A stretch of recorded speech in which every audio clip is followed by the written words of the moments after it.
بسم اللہ الرحمن الرحیم۔ السلام علیکم دوستو، آج ہم آپ کو اوریہ مقبول جان کا جو کالم سنانے جا رہے ہیں اس کا عنوان ہے سید علی گیلانی کا پاکستان۔ تو چلیے دوستو شروع کرتے ہیں۔ اب کون اتنے ایمان، یقین اور جذبے کے ساتھ یہ نعرہ مستانہ بلند کرے گا اور لاکھوں کشمیریوں کو اس نعرے کا دیوانہ بنائے گا؟ ہم پاکستانی ہیں، پاکستان ہمارا ہے۔ اس پرجوش ہجوم کے سامنے جب اس عظیم قائد نے یہ عظیم نعرہ بلند کیا تھا تو سب سے پہلے اس نے دو فکروں میں اپنے اور اس نعرے کا جواب دینے والے لاکھوں لوگوں کے دلوں کو ایک شرک سے بھی پاک کیا تھا۔ سید علی گیلانی نے اپنے محبوب پاکستان کے بارے میں فرمایا، ہم پاکستان کے حکمرانوں سے بھی، سیاسی قیادت سے بھی اور وہاں کی عوام سے بھی یہ مطالبہ کریں گے کہ پاکستان اسلام کے لیے حاصل کیا گیا ہے اور اس کو اسلام کے لیے ہی استعمال کیا جانا چاہیے۔ سید علی گیلانی کے اس فکرے کے بعد کشمیریوں کے پرجوش ہجوم میں ایک غلغلہ بلند ہوتا ہے۔ اس کے بعد کشمیر کی وادیوں میں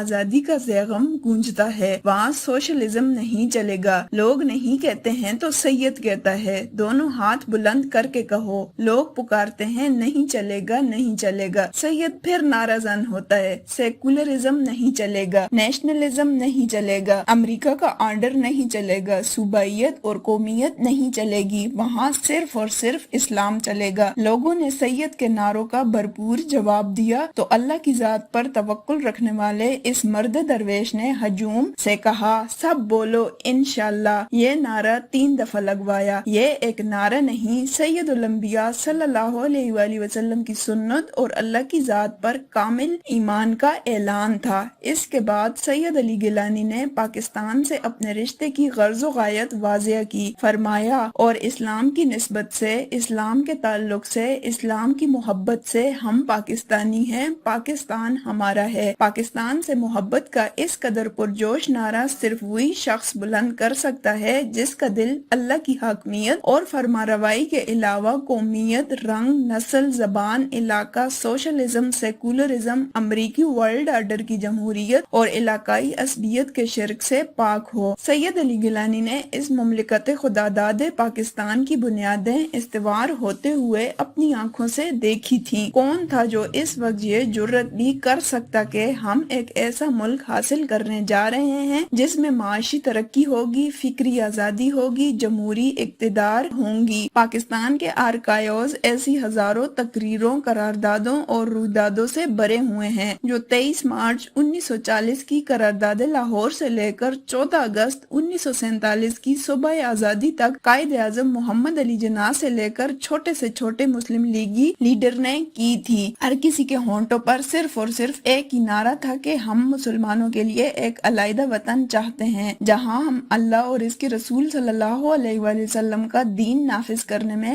آزاد و خود مختار ہوں۔ اگر ان مسلم لیگی رہنماؤں میں سے کوئی ایک بھی معاشی مجبوری یا فکری آزادی کا تذکرہ بھی کرتا تو لوگ اسے اسٹیج سے اتار دیتے۔ مسلم لیگ کے لیڈر تو اس قدر جذباتی نعرہ بازی کرتے تھے کہ پورے پنجاب میں مسلم لیگ کو مسلم لیگ کہتے تھے۔ لیگ پنجابی میں لکیر کو کہتے ہیں۔ وہ فضا میں انگلی سے ایک لیگ یعنی لکیر کھینچتے اور کہتے، یہ مسلم لیگ ایک لکیر ہے، جو اس طرف ہے وہ مسلمان ہے اور جو دوسری طرف ہے وہ کافر۔ ہم 72 سال تک یہ سبق بھولے رہے، لیکن کشمیری حریت پسندوں نے یہ سبق یاد بھی رکھا اور 1 لاکھ شہداء کی قربانی سے اس سروزبستان اسلام کی آبیاری کی۔ دنیا بھر میں آزادی کی تحریکیں اپنے خطے کے لیے چلتی ہیں، لیکن کشمیر اس دھرتی کا نام ہے جس نے ایک ایسے خواب کی تکمیل کے لیے 100 سال تحریک چلائی جس کا نام پاکستان تھا۔ وہ خطہ ان سے الگ تھا، مگر وہ اس کے ساتھ اس لیے شامل ہونا چاہتے تھے کیونکہ وہ اس لیے حاصل کیا گیا تھا کہ وہاں اسلام نافذ ہوگا۔ سید علی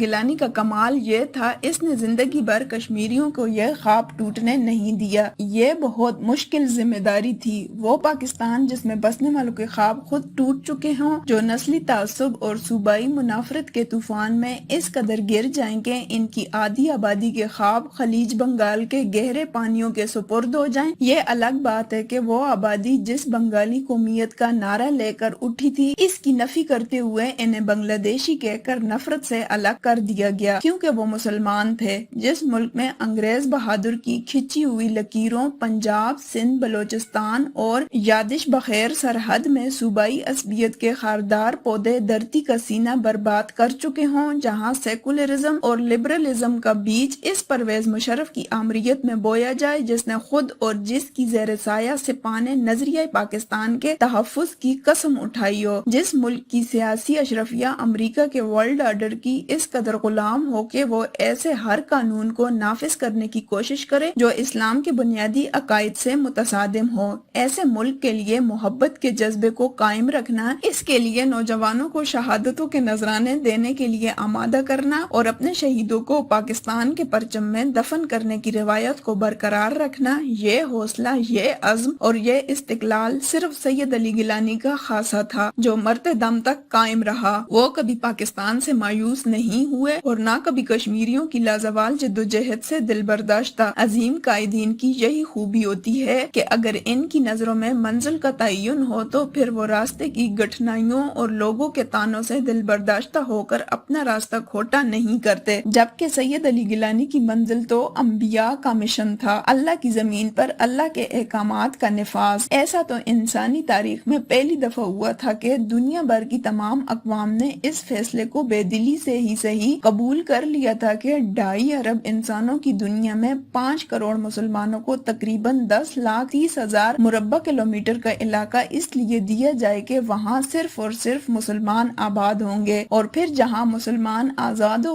خود مختار ہوں وہاں اللہ ان پر ایک اہم ذمہ داری عائد کرتا ہے۔ اگر ہم زمین میں ان کے پاؤں جما دیں تو یہ نماز قائم کریں، زکوٰۃ ادا کریں، نیکی کا حکم دیں اور برائی سے منع کریں۔ سورہ حج آیت نمبر 41۔ اللہ نے ہمارے پاؤں پاکستان کی سرزمین پر جما دیے، لیکن ہم نے اللہ کے کسی ایک حکم کو بھی اس زمین پر نافذ کرنے کی کوشش نہ کی۔ پھر ہم سے 1.5 لاکھ مربع کلومیٹر چھین لیا گیا، اس کے باوجود ہمارے حالات بدلے نہ خیالات، مگر ہماری منافقتوں کے باوجود کشمیری اس سرزمین کی محبت میں جان دیتے رہے۔ سید علی گیلانی نعرہ زن رہے، مگر زندگی کے آخری ایام میں اس بیمار قائد کی نظروں کے سامنے میرے اللہ نے یقین کا ایک اور دروازہ کھول دیا تھا، ایمان کی پختگی کا ایک اور راستہ واضح کر دیا تھا۔ تاریخ نے بہت بڑی گواہی دی کہ روس کے خلاف افغانوں نے جنگ پاکستان کی مدد سے جیتی تھی، لیکن امریکہ کے خلاف فتح مبین میں وہی پاکستان امریکہ کا نان نیٹو اتحادی تھا۔ اللہ نے اس جنگ کو تھوڑے سے بھروسے اور تھوڑے سے شرک سے بھی پاک کر دیا۔ پاک ہے وہ ذات توکل کو